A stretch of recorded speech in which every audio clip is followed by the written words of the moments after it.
Yeah. And who are they locking up? The marijuana people. The 215 passed. It surprised them. I did a lot of media. Dennis trained me to be the straight white soundbite girl. They want to talk to you, Lynnette. You're nice and you're straight, and now you're gonna wear a power suit with a skirt and heels, right? Yes, Dennis. So he drag us all up to Sacramento, and I have my power skirt and heels on and talk to the straight guys. He talked to the gays. It was always, he really knew how to do it. And also the media. That's the big camera, Lynnette, and today you're going to go on CNN. Okay, what do you want me to say, Dennis? Keep your eye on the prize. The patients are suffering. That's right. And just be calm and truthful. So he put me on all the major media in the early mid 90s. I started working with him in 91.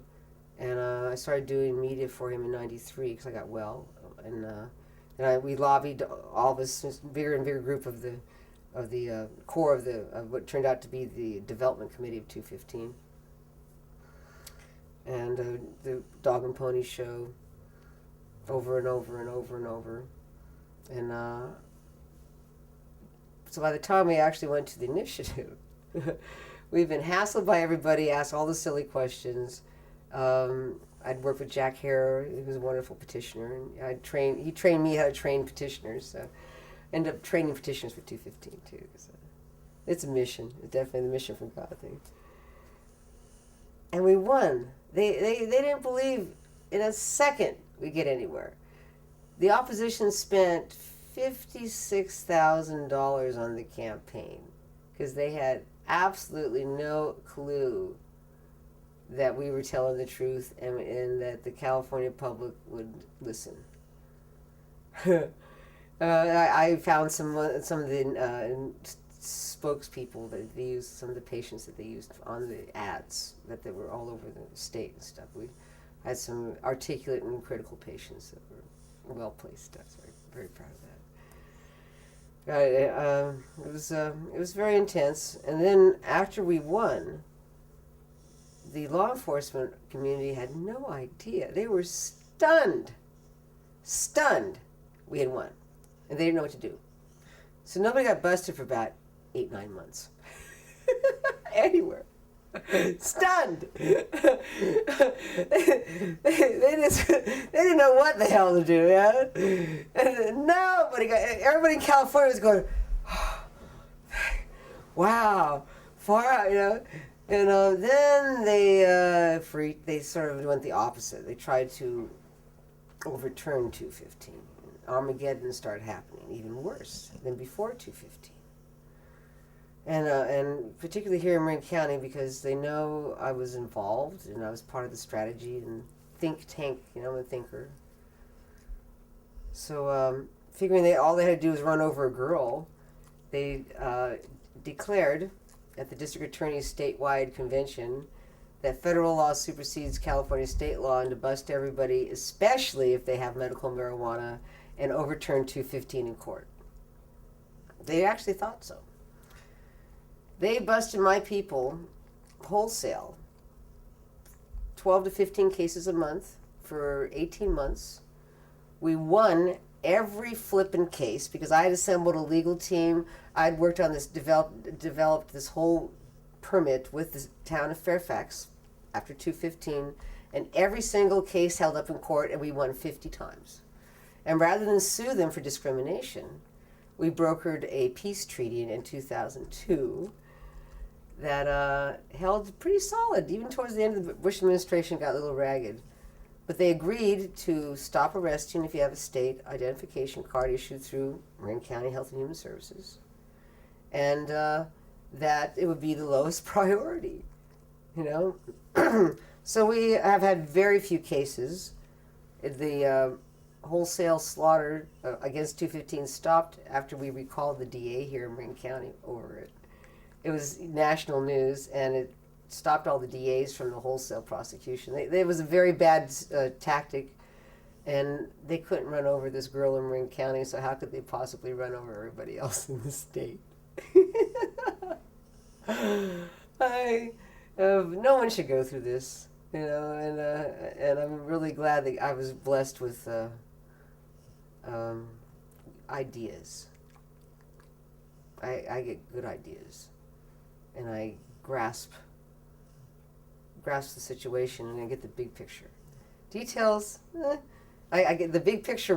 I get the plan from A to Z, and then everybody has to take care of all the little details, But the plan works, and everybody works.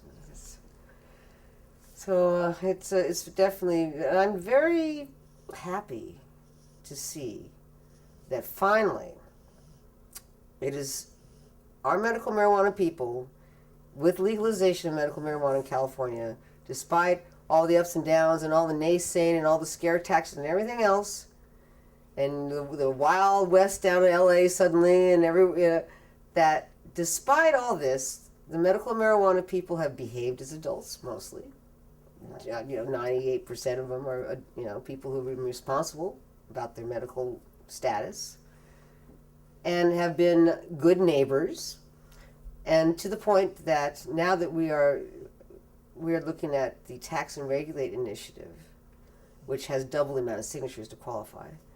Before we even went into the signature gathering for Tax and Regulate, 56% of all Californians thought we should tax and regulate cannabis for everybody over 21.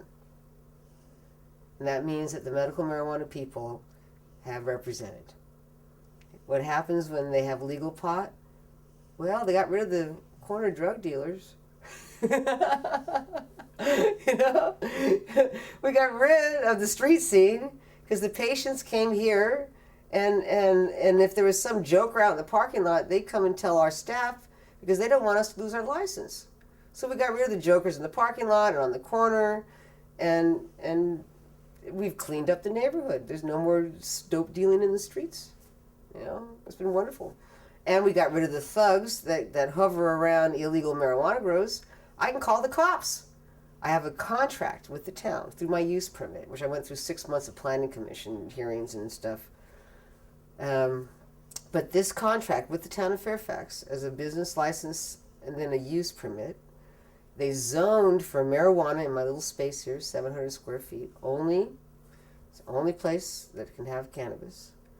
Regulated us 84 conditions, which is onerous and tremendous amount, and a lot of it really turned out to be unnecessary. And with this, I had a contract with the town of Fairfax, a business license and a use permit. And once you grant a use permit, this is like having a house. It's a possession that they can't take away from you without due process. Business license, they can toss that, whatever. They can yank a business license for any reason. But a use permit is a valuable piece of property that they can't take away once they grant it, unless everything's wrong. But of course, we have been obedient. I hate to admit this, but we've been good, and we have been enforcing our law. So I would say, as de facto law enforcement, I've been enforcing 215, which I think is being an officer of the peace, and marijuana peace is a healthy and wonderful thing for a community. When we brought the club here, it was a campaign headquarters. It was emergency access through a delivery service where people contact us before 215. And it was very scary and dangerous and very small until they raided Dennis during 215, and 12,000 patients had no medical access. And I got hundreds of people outside my little doors here in a couple of days. And they were all very, very ill. And it was, well, do we get them medical marijuana or do we let them die on our doorstep? So everybody put the money together and went and got a pound.